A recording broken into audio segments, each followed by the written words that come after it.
प्रिय छात्र छात्राओं, इससे पहले जो वीडियो मैंने तैयार किया था स्टोपलर सैमुएल्सन प्रमेय, जिसमें मैंने आपको इसकी मान्यताएं, सैमुएल्सन प्रमेय की व्याख्या, उसका एक चित्र बनाया था और उस चित्र के बाद में सैमुएल्सन प्रमेय के अनुसार वो भी सारी चीज़ें क्लियर की थी। नेक्स्ट जो है टॉपिक उसे मैं आपके समक्ष प्रस्तुत कर रहा हूँ और इसे समझने के लिए चूँकि यह टॉपिक थोड़ा टिपिकल होने की वजह से मैंने इसे दो भागों में बांटा है और इसका जो सेकंड पार्ट है उसे अपन क्लियर करते हैं। देखिए, सर्वप्रथम हम एक रेखा चित्र का निर्माण करते हैं।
OX W1 W2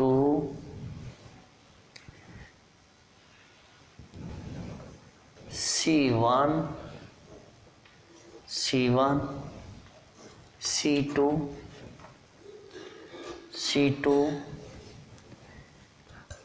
A B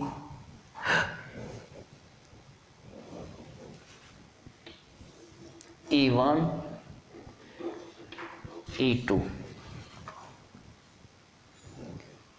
R1 R2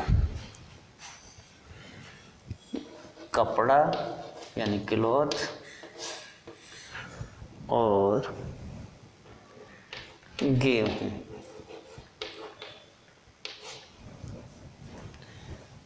Y. अब देखिए, रेखा चित्र में समझाया गया है कि एक दो साधनों वाली अर्थव्यवस्था में सापेक्षिक वस्तुओं की कीमतों में होने वाला परिवर्तन आय के वितरण पर काफ़ी सबल प्रभाव डालता है। इससे तात्पर्य यह है कि साधन कीमतों पर वस्तुओं की कीमत का महत्वपूर्ण प्रभाव है। रेखा चित्र में एक्स एक्सिस पर या एक्स अक्ष पर कपड़ा तथा वाई अक्ष पर गेहूं दिखाया गया है। गेहूं के सापेक्ष कपड़े की कीमतें बढ़ती हैं, अतः कपड़े की रेखा C1 से बढ़कर C2 हो जाती है। जबकि गेहूं की रेखा ए बी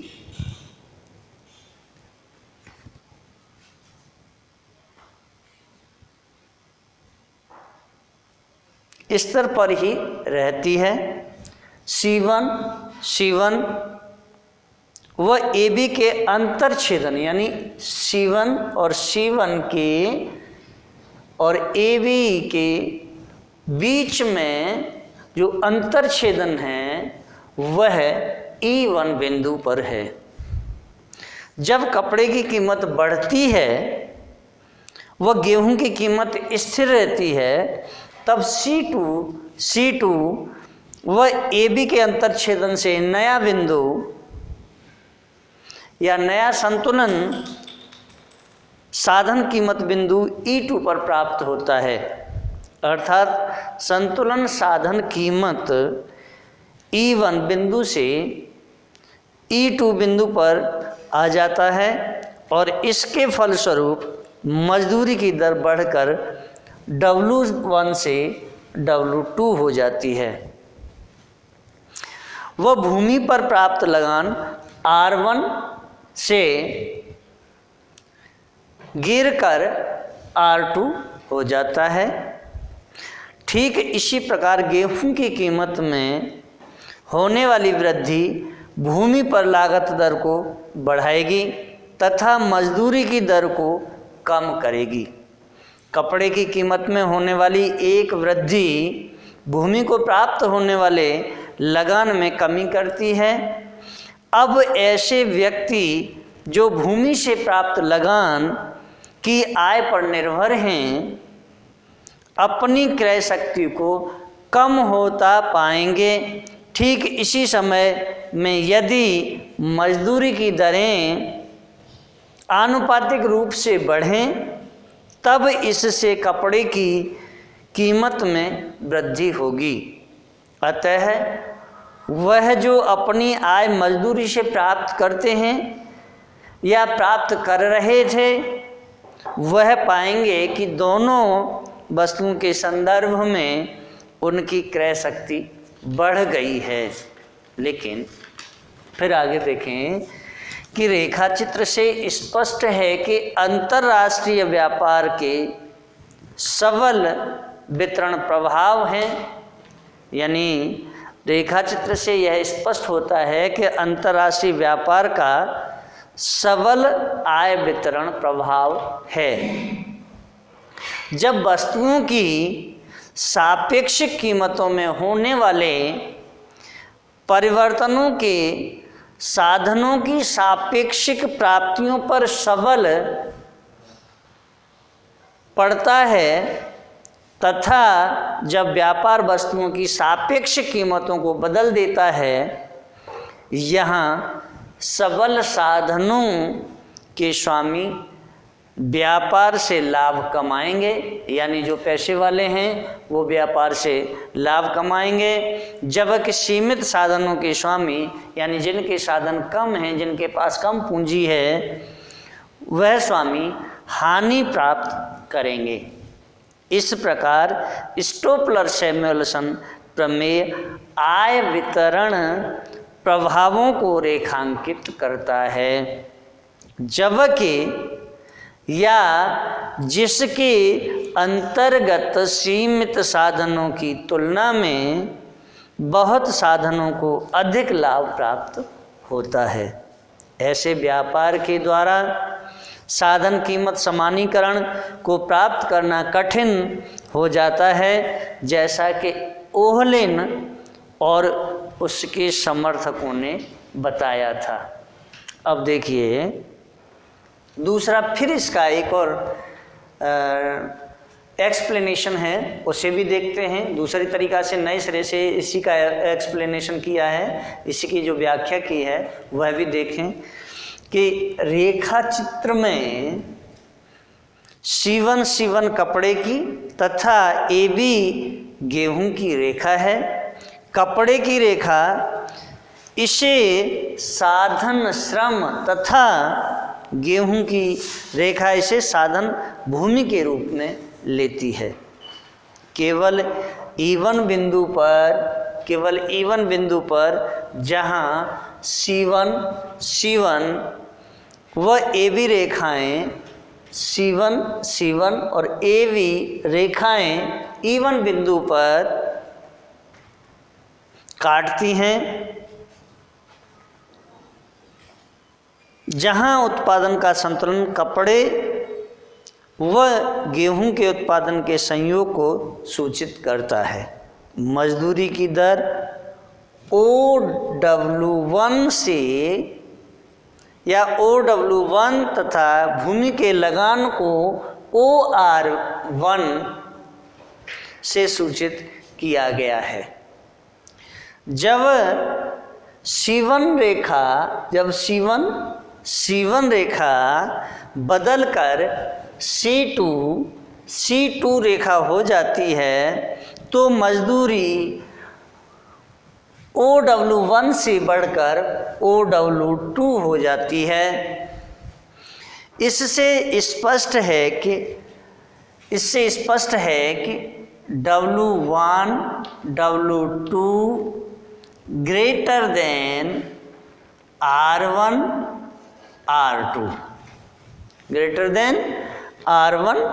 R2 हो जाता है। इससे स्पष्ट है कि स्टोपलर-सैमुअल्सन सिद्धांत सत्य सिद्ध होता है तथा वस्तुओं की कीमतों में होने वाली वृद्धि से बहुल साधन प्रतिफल में वृद्धि होती है, जिसका अर्थव्यवस्था पर सबल आय वितरण प्रभाव पड़ता है।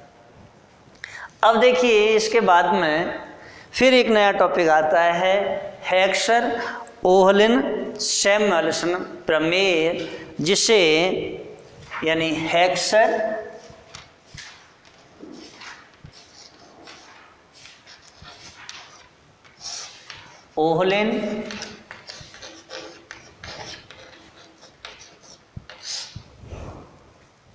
और सैमुअल्सन, हेक्सर-ओहलिन-सैमुअल्सन प्रमेय। और इसे हम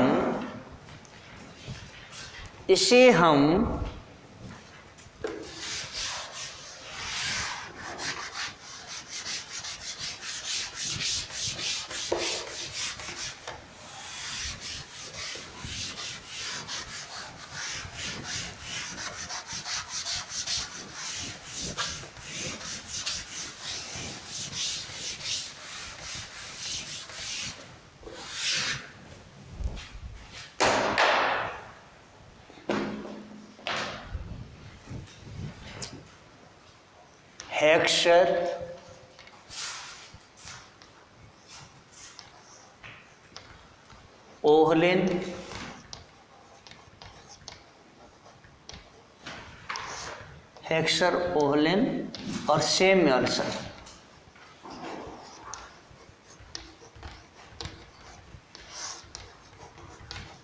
प्रमेय, जिसे हम हेक्सर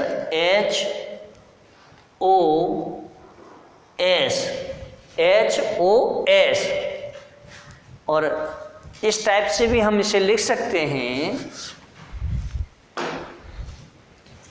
HOS थ्योरम, यानी Heckscher-Ohlin-Samuelson theorem. HOS theorem, Heckscher-Ohlin-Samuelson प्रमेय। अब देखिए इसे पहले समझना है कि हेक्सर-ओहलिन थ्योरम है क्या चीज़। तो देखिए अंतर्राष्ट्रीय व्यापार का आधुनिक विश्लेषण सामान्य संतुलन विश्लेषण तार्किक विस्तार है। हेक्सर-ओहलिन-सैमुअल्सन प्रमेय यानी HOS थ्योरम में हेक्सर-ओहलिन के साधन बहुलता सिद्धांत का अनुभव सिद्ध मूल्यांकन किया गया है, जो दो वस्तु, दो साधन व दो देशों की दशा को ध्यान में रखता है या दशा को ध्यान में रखती है। वहीं एक देश इस वस्तु का निर्यात करेगा जो सापेक्षिक रूप से बहुत मात्रा में उपलब्ध साधन का गहन रूप से प्रयोग करेगा।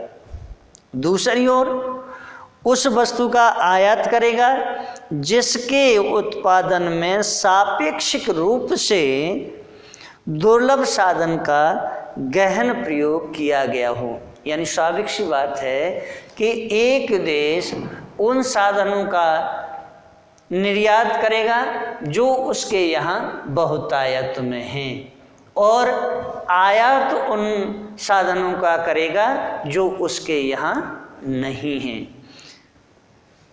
सन 1948 में सैमुअल्सन द्वारा इस प्रमेय का विवेचन करने के बाद कई अर्थशास्त्रियों ने अनुभव सिद्ध किया या अनुभव सिद्ध अवलोकन द्वारा अंतर्राष्ट्रीय अर्थशास्त्र की साधन बहुलता आधार की सत्यता की जांच की।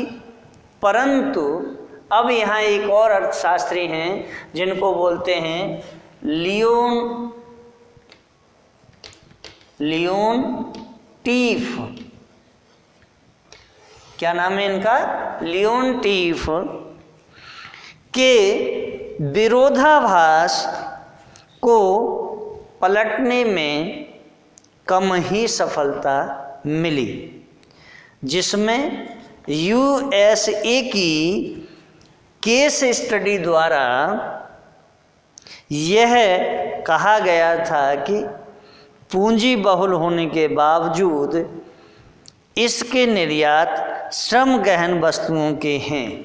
यानी अमेरिका पूंजी प्रधान देश है तो वह अपने यहाँ जो आयात करता है वो श्रम प्रधान वस्तुओं का आयात करता है और निर्यात पूंजी प्रधान वस्तुओं का निर्यात करता है तथा आयात पूंजी गहन वस्तुओं के निश्चय ही यह HOS थ्योरम या HOS हेक्सर-ओहलिन-सैमुअल्सन प्रमेय के विपरीत तथा परंपरागत अर्थशास्त्री हेक्सर-ओहलिन-सैमुअल्सन प्रमेय का समर्थन दो कारणों से कर रहे थे।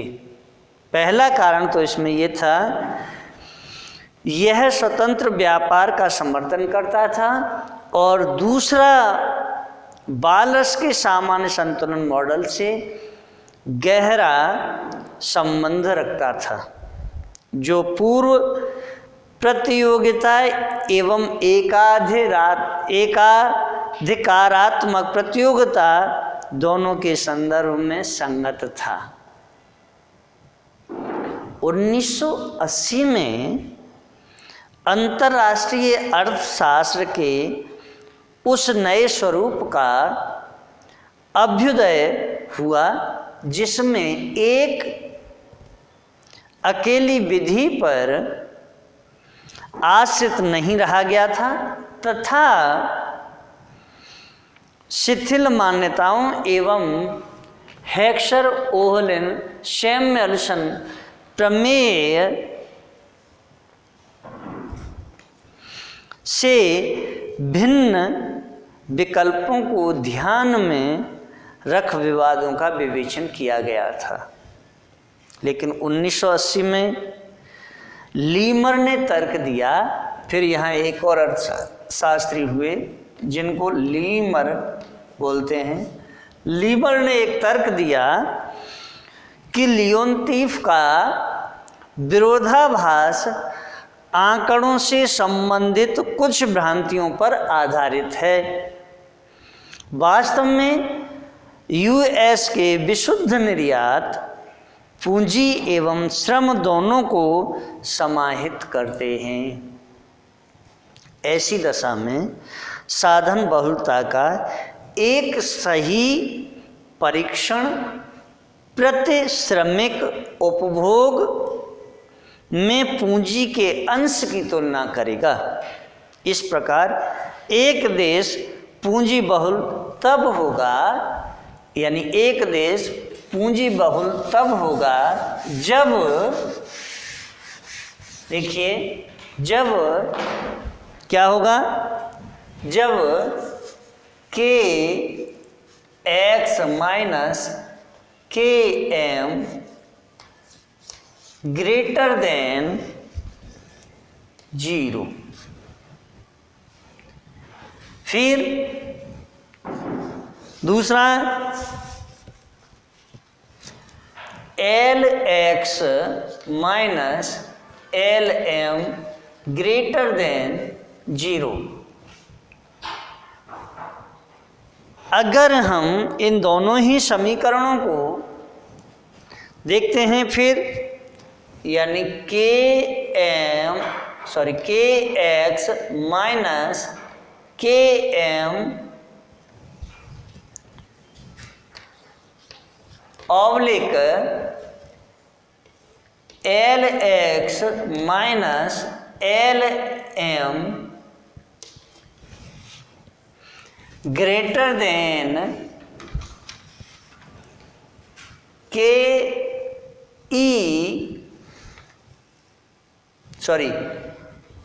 सी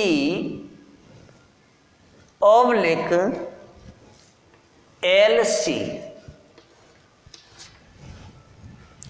भाई यहाँ एक नई चीज आ गई है कि K X K M greater than 0, L X L M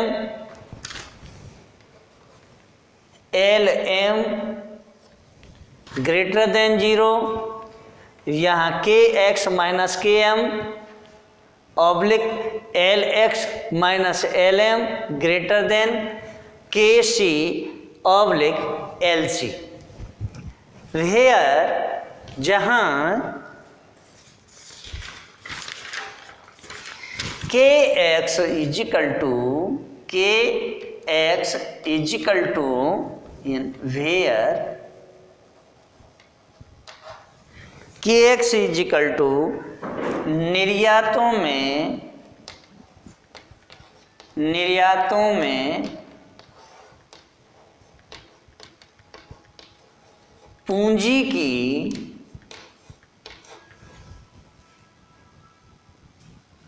निर्यातों में समाहित पूंजी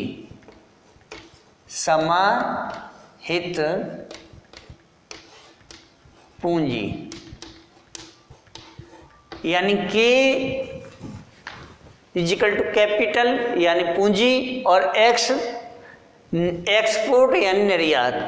तो कैपिटल एक्सपोर्ट यानी पूंजी समाहित किसमें? निर्यातों में। दूसरा के M is equal to आयातों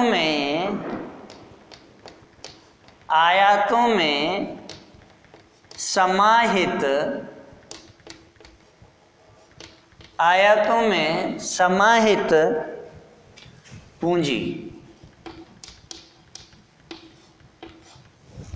next L X is equal to निर्यातों में समाहित श्रम यानी लेबर। एल लेबर, एक्स निर्यात। तो निर्यातों में समाहित से श्रम L M is equal to आयातों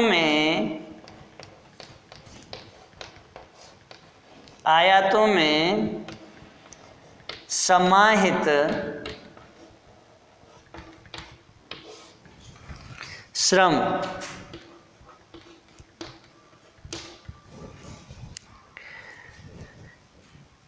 L C is equal to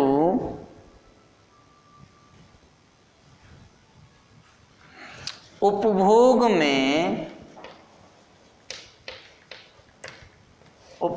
में समाहित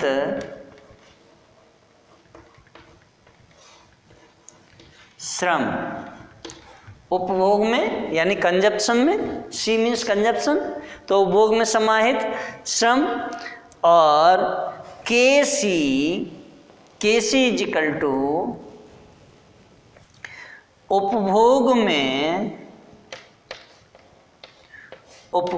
में समाहित पूंजी।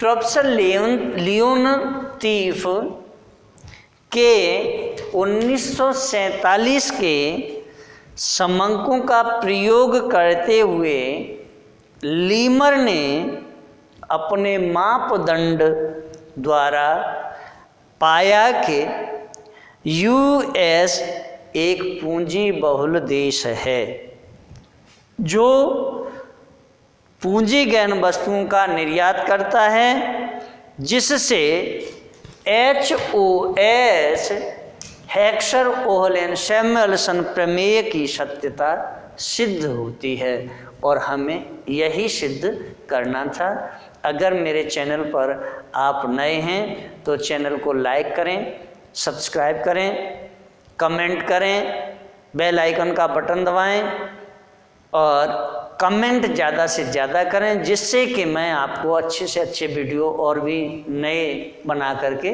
भेज सकूं। अगर आपके समझ में कुछ नहीं आया हो तो ये सारे नोट्स मेरे डिस्क्रिप्शन में पड़े हैं, आप लिंक के माध्यम से इन नोट्स को निकाल करके पढ़ें। इसमें भी समझ में नहीं आए तो मेरे को कमेंट ज़्यादा से ज़्यादा करें, जिससे कि मैं आपकी सारी समस्याओं के समाधान के लिए तत्पर तैयार रहूं।